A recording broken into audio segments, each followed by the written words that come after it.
Today, we're tackling the age-old question, is it okay for a Christian to date a non-Christian?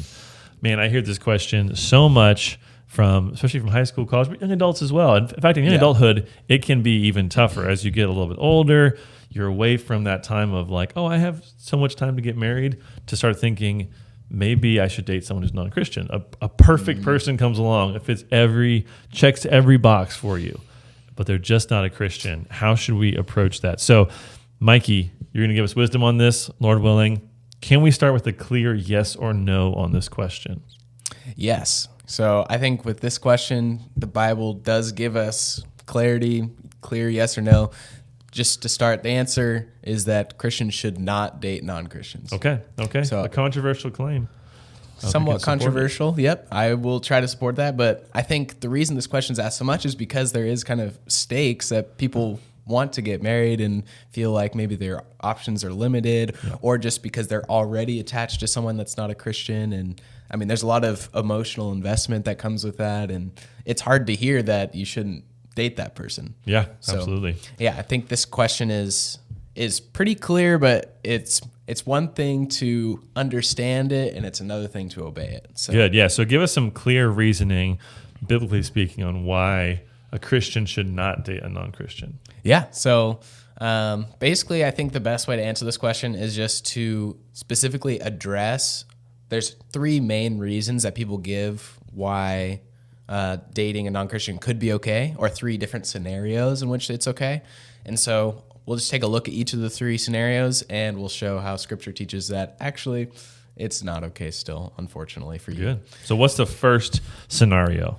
So the first scenario is someone saying, I'm just going to be dating for fun. I'm not intending on marrying this person, but I just want to get to know them and have fun and stuff like that. No big deal. What's the big deal? Yeah. So let's not freak out about it. We're just going out to coffee. I'm just getting to know this person, right? We're just making out. No big deal. No big deal. Just making out. So the problem with this is it kind of is a totally wrong way of viewing dating as a whole, regardless of whether you're dating a Christian or a non-Christian. So even if you're dating another Christian person, your intention shouldn't be, I'm just doing this for fun, because the Bible's precedent is that there's no dating.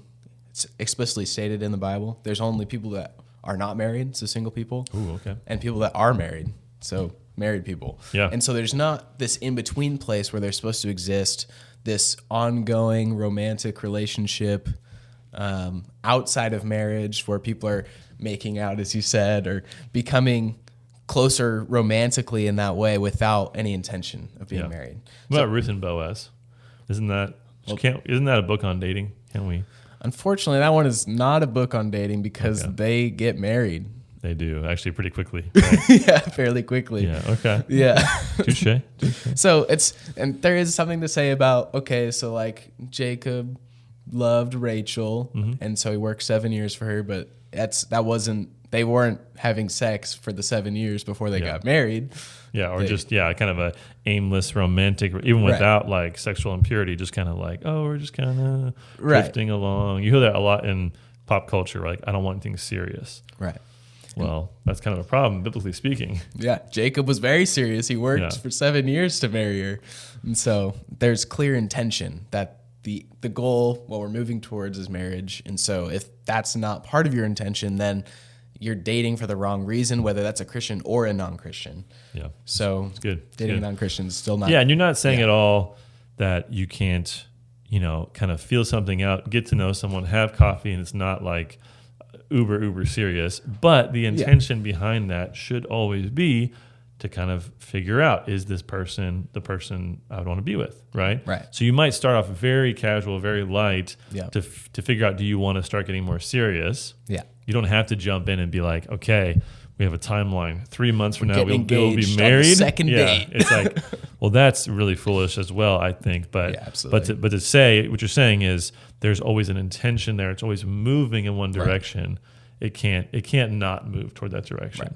Yeah, it's not remaining in this one place without any intention. So, and how many people have you known? I know a lot of people who started dating for fun, no big deal, get off my back, and then ended up getting married or having a kid with this person or something very serious, right? Right. That often happens. Yeah. So so that's first reason is you can't be dating just for fun without any intention of moving towards marriage, whether it's a Christian or non-Christian. So that's one. The second reason is, well, okay, so if I can't date a non-Christian just for funsies, can I do it intending to marry them? Yeah. Hey, I'm not messing around. I'm a serious person. I want to find someone to marry. And often I see this, like I said, with people who, around here in Santa Cruz, less than 5% of people are Christian. And even those 5% that claim to be Christian, many of them are not mature or not serious in their faith. So if someone's a Christian, they might say, look, there's just no options around, but I met this guy or met this girl, and she's got all the same values, and she wants to be, have kids and all this stuff, but she's just not a Christian. So it's like, look, there's all these things that are good. Why should her not being a Christian or him not being a Christian, why should that be a deal breaker? Well, it's a deal breaker because the Bible says we should not marry non-Christians. Okay. Pretty explicitly. Prove that. So the most common passage to turn to is 2 Corinthians chapter 6, verse 14, which says, do not be unequally yoked with unbelievers. For what partnership has righteousness with lawlessness? Or what fellowship has light with darkness? And so that passage isn't explicitly referring to marriage, but it is talking about partnership with other people that aren't Christians that could lead you to be unequally yoked, so basically being dragged places that you wouldn't want to be dragged. And what partnership in your life is more significant than marriage? Yeah. It's certainly talking about more than marriage, but not less than Definitely marriage. not less. I mean, marriage is the most significant way two people are yoked together in fellowship and in partnership. Right. So, I mean, if you're marrying a non-Christian, you're unequally yoking yourself because I think people will know this just by experience, but when you date someone or when you marry someone, you become like them in a lot of ways. The things they love, you start to love. The things that they want to do, you start to like doing oftentimes. And the things they think, you start to think. And so if this non-Christian person seems to line up on so many of your values and things like that, fundamentally, they really don't line up on what should be most fundamental about you, which is your love for Christ and your devotion to serving him. So, I mean, if you unequally yoke yourself with someone who doesn't love God, you might not love God either eventually. And explain that unequally yoked, that metaphor. Yeah. Because even that language is kind of a little old-fashioned. Yeah. So a yoke is basically a wooden, thing that you attach harness to two oxen who are both trying to plow a field or something. And so if you're unequally yoked, that basically means one oxen is stronger than another or wanting to do something else than the other one. So they're trying to go off one direction, and that forces the other one to follow it. Yeah. So it points to that reality of two people bound together for a common purpose, but they're not going the same direction. They're not of the same strength, and this causes huge problems. Yeah. And of course, that's small compared to marriage, raising kids. I often have this conversation of, is this someone that you would want to raise children with? Do you want them to be that person who's with your kids hours a day, influencing their future? Right. And I know that's not like a fun thing to consider when you're dating. You just want to have fun. Or you want to be with someone that makes you feel happy or whatever. But it's foolish to not think of those things. And I thought immediately of Ephesians 2:1, where it says, you were dead in the trespasses and sins in which you once walked. And it gives this pretty stark description of what it means to be a non-Christian. But at the fundamental level, it's being spiritually dead. It's having no spiritual life. So if you say someone checks all the boxes, they're just not a believer, I mean, then they're missing the most fundamental thing, right? The most fundamental thing, you're saying you don't have any connection because they are dead in an area where you are alive. So this is not a minor thing, and it's not something that you can push to a corner. This is going to change everything about your relationship. Yeah, absolutely. So it's so important to be honest about that from the beginning. Yeah, I mean, and God definitely takes this issue seriously. I mean, there's in the Old Testament, basically marrying foreign women who worship different gods is like synonymous with apostatizing yourself. Yeah. And so in Deuteronomy chapter 7, God commands in the law not to intermarry with the people in Canaan. And then we see in Judges that they don't destroy the people when they come across the Jordan and they intermarry with them and they're doing what's right in their own eyes and they're apostatizing. And then King Solomon marries all these foreign women. And it says in 1 Kings 11 that it was because of these foreign women that Solomon basically went astray. Yeah. That he went after their gods because of his foreign wives. And that never ceases to amaze me. The wisest man to ever live was drawn away from God because of romance, because of marriage. Yeah.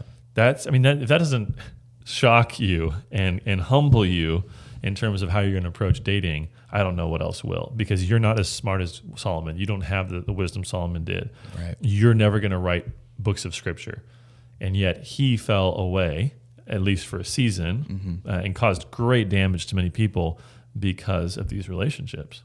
Yeah. So, I mean, it's opposing what Scripture teaches to date a non-Christian, I would say. It's terrible for the future, just thinking about raising children, things like that. It's also just dangerous for your faith personally to yoke yourself with someone that could have this influence that is really negative. Yeah.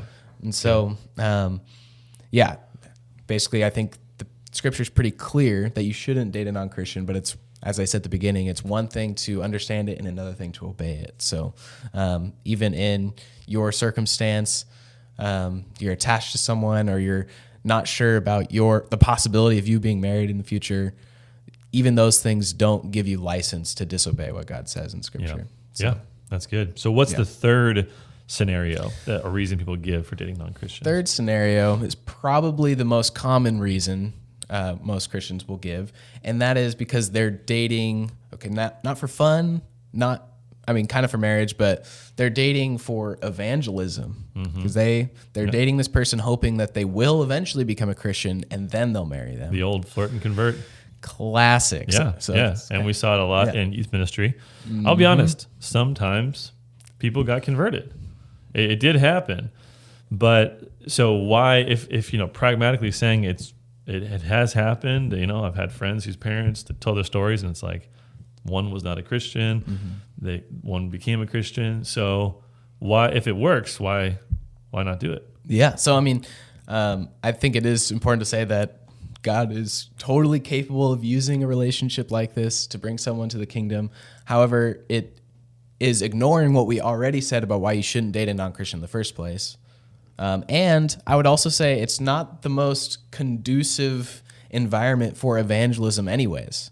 And so it's better if you care about this person, want them to come to faith, to do that in a non-romantic context than in a dating context. That's a great point. I often wonder that, how would this person have come to faith? What would that have looked like? Would they have come to faith sooner if there hadn't been this relationship?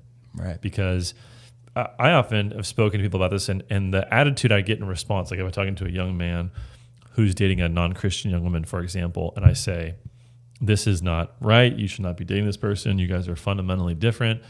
The response is often, well, why do you think that she's a bad person? Why do you think she's less? Why do you think she's the problem? And I'm like, well, let me just be clear. She's not the problem if she's a non-Christian. You're the problem. Because what you're doing in dating someone who's a non-Christian is you're saying, I'll have a relationship with you if you change something fundamental about yourself that you have no power, ultimately speaking, to change. That's putting a huge,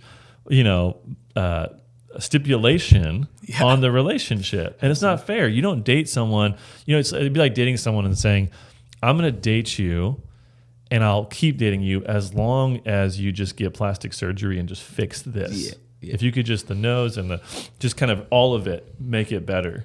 Well, no person in their right mind would date someone like that. It's so insulting because you don't love the person for who they are. And it's the same with this, is you want to change something much bigger than just their appearance. You want to change their soul. Now, it's a good desire to see someone converted. That's different from the physical stuff, I guess. But that's not an okay thing to put the relationship, to hang it on. Right. It's just not fair to do to somebody. Yeah. And also just you have no way of controlling that because ultimately God is the one who's doing it. So you could be dating this person for 10 years, hoping someday that they will be converted, but there's no guarantee that they will. And so it's kind of just a foolish thing to do. And that context as well.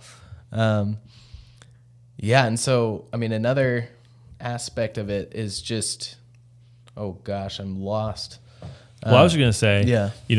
I do think that you could wait on God's timing. So let's say you meet someone and you're like, this person's incredible, this person's amazing. Right.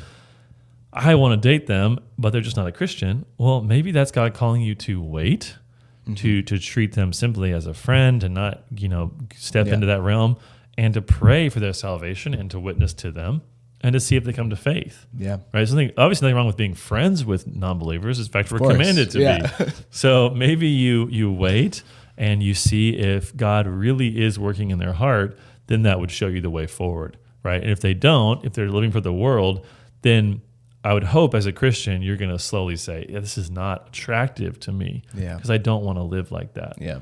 So it's often just waiting, being patient. It's a fruit of the Spirit, right? It's a virtue. Yep.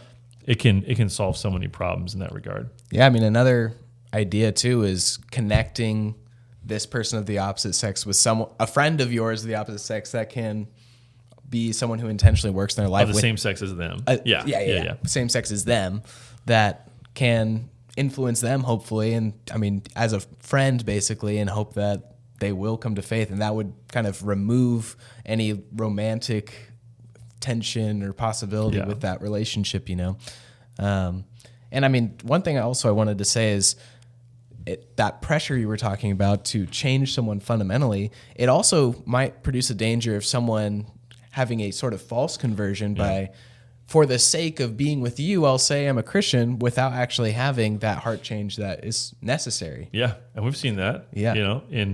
In youth ministry and beyond. Because I did youth ministry for a very long time, but you'll see that someone going, oh yeah, okay, there's this awesome guy, and all I have to do is kind of go along with the program, and hey, people are kind of speaking in this way, so I'll speak in that way. That's very dangerous, unfair. And it leads to, bad things, obviously, because we don't want anyone to be pretending to be someone, to put on a mask to follow Jesus. So, again, I've seen it work out. And like you're saying, just because God in his mercy will use a bad action for good, doesn't mean we should do bad actions in the future. Right? Joseph's brothers sold him to slavery, and God saved the world through that. Yeah. But that doesn't mean we should sell our brothers into slavery. Right. I sure hope not. So yes, that's not how we view morality or ethics. Yeah. So, that's a great point. And so, I mean, with that, that's the kind of the three reasons why people say you should date, or you can date non-Christians.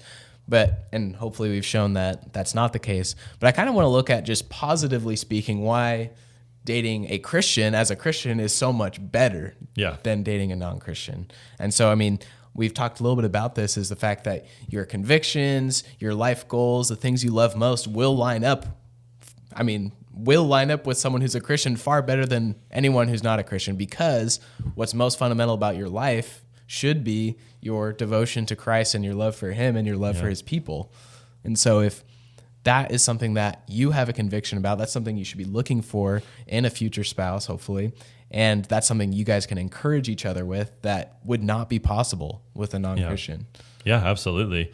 And there's so many things that are valuable in, someone you want to marry, but you have to prioritize the most important things. Right. And I think God's made us in a way where we can be attracted to a range of people. Mm-hmm. It's not as if someone has to be fit in this exact description, physically speaking, I'm saying, but the spiritual things are things that we shouldn't compromise on, right? That we could say, over time, I'm more and more attracted to this person physically because of who they are in their godliness and their seeking after God and all those things. Yeah.